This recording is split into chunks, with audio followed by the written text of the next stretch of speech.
ധനുരാശിക്കാരെ, ഒരു നിമിഷം നിൽക്കൂ. ഇന്ന് ഈ വീഡിയോ കാണുന്നത് യാദൃശ്ചികമല്ല. ഇത് നിങ്ങളുടെ വിധി നിങ്ങളെ ഇവിടെ കൊണ്ടുവന്നതാണ്. ആകാശത്ത് ഒരു മഹാശക്തി ഉണർന്നിരിക്കുന്നു. ആ ശക്തി ഇപ്പോൾ ധനുരാശിക്കാരുടെ ജീവിതത്തിലേക്ക് ഇറങ്ങിവരാൻ തയ്യാറായി നിൽക്കുകയാണ്. 150 വർഷത്തിൽ ഒരിക്കൽ മാത്രം ഉണ്ടാകുന്ന ഒരു ഗ്രഹസംഗമം ഇപ്പോൾ ആകാശത്ത് രൂപപ്പെടുകയാണ്. ആ ദിവ്യശക്തി ആരുടെ ജീവിതത്തെ തൊടും? ആരുടെ വിധി മാറ്റിമറിക്കും? ആ ഉത്തരം ഒന്നേയൊന്നുള്ളൂ: ധനുരാശിക്കാർ. നിങ്ങൾ. ഇപ്പോൾ ഈ നിമിഷം ഈ വാക്കുകൾ കേൾക്കുന്ന നിങ്ങൾ ഈ വീഡിയോ മുഴുവൻ കാണൂ. കാരണം ഒടുവിൽ ഞാൻ പറയുന്ന കാര്യം നിങ്ങളുടെ ജീവിതത്തെ ഒരിക്കലും പഴയതുപോലെ ആകാൻ അനുവദിക്കില്ല. ഇത് ഒരു ജ്യോതിഷ് പ്രവചനം മാത്രമല്ല. ഇത് നിങ്ങളുടെ ആത്മാവിന് നൽകുന്ന ഒരു ദൈവിക സന്ദേശമാണ്. ധനുരാശി. മൂലം, പൂരാടം, ഉത്രാടത്തിന്റെ ആദ്യകാൽ. ഈ നക്ഷത്രക്കാർ ഭൂമിയിൽ ജനിച്ചത് ഒരു പ്രത്യേക ദൗത്യവുമായാണ്. ബൃഹസ്പതി ദേവൻ സ്വന്തം ഭവനമാക്കിയ ആ ശക്തിയുള്ള രാശി. ധർമ്മത്തിന്റെ, ദൈവഭക്തിയുടെ, ആഴമേറിയ ജ്ഞാനത്തിന്റെ രാശി. ഈ രാശിക്കാർ ജീവിതത്തിൽ ഏത് കടുത്ത കൊടുങ്കാറ്റ് ആഞ്ഞടിച്ചാലും വീഴില്ല.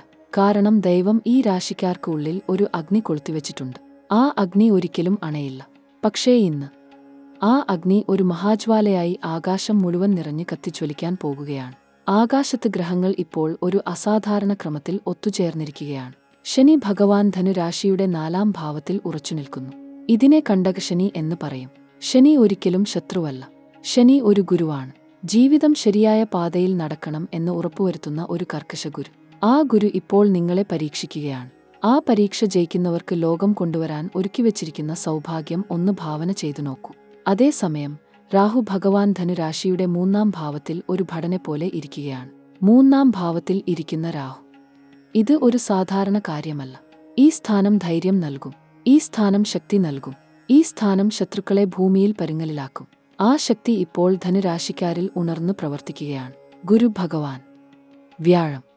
ധനുരാശിക്കാരുടെ 7-ാം ഭാവത്തിൽ ഇരുന്ന് ബന്ധങ്ങളെ, കൂട്ടുകെട്ടുകളെ, ജീവിതപങ്കാളിയെ, ഭാഗ്യത്തെ ആശീർവദിക്കുകയാണ്.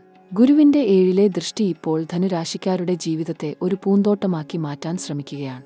ഈ ഗ്രഹദശ ഇത്രയും ശക്തമായ ഒരു ഫലം ഒരു നൂറ്റാണ്ടിൽ ഒരിക്കൽ മാത്രമേ ഉണ്ടാകൂ.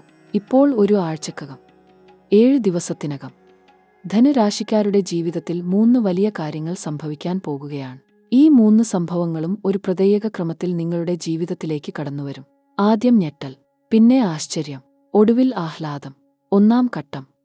അടുത്ത 7 ദിവസത്തിനകം ഒരു ഫോൺ വരും, ഒരു സന്ദേശം വരും, ഒരു കൂടിക്കാഴ്ച ഏർപ്പെടും. ഇത് നിങ്ങൾ ഒരിക്കലും പ്രതീക്ഷിക്കാത്ത ആളിൽ നിന്ന് ആയിരിക്കും. ഈ ഒരു ബന്ധം നിങ്ങളുടെ ജീവിതത്തിന്റെ ദിശ തന്നെ മാറ്റും. ജോലിയിലോ ബിസിനസ്സിലോ സ്നേഹത്തിലോ ഏത് മേഖലയിലും ആകാം. പക്ഷേ ഈ ബന്ധം ദൈവം നിങ്ങൾക്കായി അയക്കുന്ന ഒരു ദൂതനായിരിക്കും. ഈ ബന്ധത്തെ അവഗണിക്കരുത്. ഈ ബന്ധം ഒരു സ്വർണ്ണവാതിലാണ്. 2-ാം ഘട്ടം. അടുത്ത 11 ദിവസത്തിനകം ഒരു പ്രശ്നം പരിഹരിക്കപ്പെടും. ഒരു കെട്ടഴിക്കപ്പെടും. ഒരു ഭാരം ഇറങ്ങിപ്പോകും. ഒരുപക്ഷേ ഇത് ഒരു കടം തിരിച്ചുകിട്ടലായിരിക്കും. ഒരു കോടതി കേസ് അനുകൂലമാകലായിരിക്കും. ഒരു ബന്ധം ഉടഞ്ഞ് ശരിയായ ആൾ ജീവിതത്തിൽ കടന്നുവരലായിരിക്കും. ശനി ഭഗവാൻ കർക്കശക്കാരനാണ്. പക്ഷേ ശ്രദ്ധാലുക്കൾക്ക് ശനി ആ ഭാരം ഒരു ദിവ്യകരത്താൽ ഇറക്കി നൽകും. ആ നിമിഷം നിങ്ങൾ കരയും. ആ കണ്ണീർ സന്തോഷത്തിൻ്റേതായിരിക്കും. 3-ാം ഘട്ടം. 14 ദിവസത്തിനകം ഒരു വലിയ തീരുമാനം എടുക്കേണ്ടി വരും. ഈ തീരുമാനം നിങ്ങൾ ഒറ്റയ്ക്ക് ഇരുന്ന് ചിന്തിക്കുന്ന ഒരു രാത്രിയിൽ ഉദിക്കും. ആ ചിന്ത ദൈവം തരുന്ന ഒരു ആന്തരിക ശബ്ദമാണ്. ആ ശബ്ദം കേൾക്കൂ. ആ ശബ്ദം അനുസരിക്കൂ. ഈ തീരുമാനം ഭയത്തോടെ എടുക്കേണ്ട, ധൈര്യത്തോടെ, ദൈവവിശ്വാസത്തോടെ ഒരു ചുവട് വെക്കൂ. ആ ഒരു ചുവട് നിങ്ങളുടെ ജീവിതത്തെ ഒരു മഹാഘട്ടത്തിലേക്ക് നടത്തും. ഈ ശക്തി ഇപ്പോൾ ഗ്രഹങ്ങൾ നിങ്ങൾക്ക് ഒരുക്കി നൽകുന്നു. ഇത് 100% നടക്കും. ഇനി നമുക്ക് ജോലിയെക്കുറിച്ച് സംസാരിക്കാം. ധനുരാശിക്കാർ ജോലിയിൽ ഇപ്പോൾ ഒരു സംഘർഷം അനുഭവിക്കുന്നുണ്ടാകും. ജോലിസ്ഥലത്ത് ഒരു അസ്വസ്ഥത ഉണ്ട്. ഒരു ചെറിയ ഞരക്കം ഉണ്ട്. ശനി 4-ൽ ഇരിക്കുന്നത് ജോലിയിൽ മാനസിക സമ്മർദ്ദം ഉണ്ടാക്കും. ചിലർക്ക് ജോലി ഇനി വേണ്ടേ എന്ന ചിന്ത ഉദിക്കും. ചിലർക്ക് ഉദ്യോഗസ്ഥലത്ത് ഒരു ശത്രുവിന്റെ കണ്ണ് ഉള്ളതായി തോന്നും. ഇതെല്ലാം ശനിയുടെ പരീക്ഷണമാണ്. ഇത് കടന്നുപോകും. പക്ഷേ ഈ ബുദ്ധിമുട്ടിന്റെ ഇടയിലും ഒരു സുവർണ അവസരം ഒളിഞ്ഞിരിക്കുന്നുണ്ട്. 3-ാം ഭാവത്തിലെ രാഹുവിന്റെ ശക്തി ധനുരാശിക്കാർക്ക് ജോലിയിൽ ഒരു അസാധാരണ ധൈര്യം നൽകുകയാണ്. മറ്റുള്ളവർ ഭയക്കുന്ന കാര്യങ്ങൾ ഏറ്റെടുക്കാൻ ധനുരാശിക്കാർ ഇനി മടിക്കില്ല. ആ ധൈര്യം ഒരു ബഹുമതിയായി, ഒരു അംഗീകാരമായി, ഒരു ഉയർച്ചയായി, ഒരു ശമ്പള വർധനവായി ഉടൻ തിരിച്ചുവരും. വിപണനം, മാധ്യമം, ആശയവിനിമയം ഇങ്ങനെയുള്ള മേഖലകളിൽ ഉള്ളവർക്ക് ഇത് ഒരു സുവർണ കാലമാണ്. ബിസിനസ് ചെയ്യുന്ന ധനുരാശിക്കാർ, ഒരു ഗൗരവമുള്ള കാര്യം കേൾക്കൂ. അടുത്ത 15 ദിവസങ്ങൾ ബിസിനസ്സിൽ ഒരു നിർണായക ഘട്ടമാണ്. ഈ ദിവസങ്ങളിൽ ഒരു പുതിയ ബിസിനസ് ബന്ധം ഏർപ്പെടാൻ ശ്രമിക്കരുത്. ഒരു വലിയ നിക്ഷേപം നടത്തരുത്. ആദ്യം കരാർ പരിശോധിക്കൂ. ആദ്യം ഒരു വട്ടം ആലോചിക്കൂ. ഇരുവട്ടം ആലോചിക്കൂ. ശനിയുടെ ദൃഷ്ടി ബിസിനസ് കാര്യങ്ങളിൽ ഒരു ചെറിയ ബ്രേക്കാണ്. ഇത് ദൈവം തരുന്ന ഒരു മുന്നറിയിപ്പാണ്. ഈ കടം, ഈ ഉടമ്പടി, ഈ കൂട്ടുകാരൻ ശരിക്കും നല്ലതാണോ എന്ന് ഒന്ന് ആഴത്തിൽ ആലോചിക്കൂ. ഒരു കാര്യം ഉറപ്പു പറയാം. ഓൺലൈൻ ബിസിനസ് ചെയ്യുന്നവർക്ക് ഇപ്പോൾ ഒരു ഉണർവ് ഉണ്ടാകും. കയറ്റുമതി മേഖലയിൽ ഉള്ളവർക്ക് ഒരു പുതിയ ആഗോള ബന്ധം ഉണ്ടാകും. ഈ ബന്ധം ഒരു ദൈവദൂതനെ പോലെ വരും. ഈ ബന്ധം ബിസിനസ്സിനെ ഒരു പുതിയ തലത്തിലേക്ക് ഉയർത്തും. ഇനി ധനകാര്യത്തെക്കുറിച്ച് സംസാരിക്കാം. ധനുരാശിക്കാർക്ക് ഇപ്പോൾ പണം വരുന്നുണ്ട്. പക്ഷേ പോകുന്നത് കൂടുതലാണ് എന്ന് തോന്നുന്നു, അല്ലേ? ഇതാണ് ശനിയുടെ ഒരു പ്രത്യേക ഘട്ടം. ഒരു ചെലവ്, ഒരു ആവശ്യം, ഒരു കടം ഇപ്പോൾ ഞെരുക്കമുണ്ടാക്കുന്നുണ്ടാകും. പക്ഷേ ഇത് ഒരു ഘട്ടം മാത്രമാണ്. ഈ ഘട്ടം കഴിഞ്ഞാൽ ഒരു ദ്വാരമടഞ്ഞ് ധനം ഉറ്റുവരും. ഒരു ഉറവ ഉണ്ടാകും. ഒരു കടം തീർക്കപ്പെടും. ഒരു നഷ്ടം ഈടാകും. ഈ കാലത്ത് ഒരു കാര്യം ചെയ്യരുത്. ഒരിക്കലും ഊഹക്കച്ചവടത്തിൽ ഇടപെടരുത്. ഒരു സുഹൃത്ത് ഒരു ബിസിനസ് ആശയം കൊണ്ടുവരും. ഒരു ഓഹരി നിക്ഷേപം നിർദ്ദേശിക്കും. ആ ആശയം ഒരു കൊടുങ്കാറ്റ് പോലെ ഇളകിക്കൊള്ളും. ആ ഇളക്കത്തിൽ ഒഴുകിപ്പോകരുത്. ഈ ഒരു ഘട്ടം ശ്രദ്ധ അനിവാര്യമാണ്. ഇനി ബന്ധങ്ങളെക്കുറിച്ച്. ധനുരാശിക്കാർ സ്നേഹം നൽകുന്നവരാണ്. ഇഷ്ടമുള്ളവർക്ക് ഹൃദയം ഒഴിഞ്ഞു കൊടുക്കുന്നവരാണ്. പക്ഷേ ഈ സ്നേഹം ചിലർ ദുരുപയോഗം ചെയ്യും. ഈ ഒരു ഘട്ടത്തിൽ ഒരു ബന്ധം ഉലഞ്ഞേക്കാം. ഒരു കൂടിക്കാഴ്ചയിൽ ഒരു തർക്കം ഉണ്ടാകാം. ഒരു തെറ്റിദ്ധാരണ ഉടലെടുക്കാം. ഇത് ഗ്രഹദശ ഉണ്ടാക്കുന്ന ഒരു കൃത്രിമ ഭിന്നതയാണ്. ഈ ഭിന്നതയിൽ വലിയ തീരുമാനങ്ങൾ എടുക്കരുത്. ഒരു ചെറിയ ക്ഷമ, ഒരു ചെറിയ ഒഴിഞ്ഞു നിൽക്കൽ, ആ ഘട്ടം ഒരു വലിയ ഒന്നിക്കലിൽ ഒടുവിൽ ചേർക്കും. വിവാഹ ജീവിതത്തിൽ ഇണക്ക് ആരോഗ്യ പ്രശ്നം ഉണ്ടാകാം. ഈ ഒരു ഘട്ടത്തിൽ ഇണയോട് ക്ഷമ കാണിക്കൂ. ഇണ ഒരു ഉദ്ദേശ്യത്തോടെ ദ്രോഹിക്കുകയല്ല. ഗ്രഹങ്ങൾ ഉണ്ടാക്കുന്ന ഒരു ആഭ്യന്തര ഞെരുക്കമാണ്. ഇതൊക്കെ ഒരു ഘട്ടം കഴിഞ്ഞ് ദൂരെ ഒഴുകിപ്പോകും. ദാമ്പത്യം കൂടുതൽ ദൃഢമാകും. അവിവാഹിതരായ ധനുരാശിക്കാർ ഒരു സന്തോഷവാർത്ത കേൾക്കൂ. ഒരു ദൈവദൂതൻ, ഒരു ജീവിത പങ്കാളിയെ നിങ്ങൾക്ക് ദൈവം ഒരുക്കിക്കൊണ്ടിരിക്കുകയാണ്. ഈ ഘട്ടത്തിൽ ഒരു പ്രണയ നിർദ്ദേശം വരാം. ഒരു കൂടിക്കാഴ്ച ഏർപ്പെടാം. ഈ ബന്ധം ദൈവം ഒരുക്കിയ ഒന്നാണ് എന്ന് ഒരു ഘട്ടത്തിൽ ആ ആൾ തന്നെ നിങ്ങൾക്ക് ബോധ്യപ്പെടുത്തും. ആരോഗ്യകാര്യത്തിൽ ഒരു ഗൗരവ നിർദ്ദേശം. ശനി 4-ൽ ഇരിക്കുന്ന ഈ ഘട്ടം ശ്വാസ സംബന്ധമായ ബുദ്ധിമുട്ടുകൾ ഉണ്ടാക്കാം. ഉദരഭ്രമം, ദഹനക്ലേശം, ഉറക്കക്കുറവ് ഇവ ഉണ്ടാകാം. മാനസിക സമ്മർദ്ദം ഇപ്പോൾ ശരീരത്തിൽ ഒരു ഭാരമായി അനുഭവപ്പെടാം. ഈ ഭാരം ദൂരെ ഒഴിഞ്ഞു പോകൂ. ഭക്ഷണക്രമം ശ്രദ്ധിക്കൂ. വണ്ടിയോടിക്കുമ്പോൾ ശ്രദ്ധ ദ്വിഗുണം ആക്കൂ.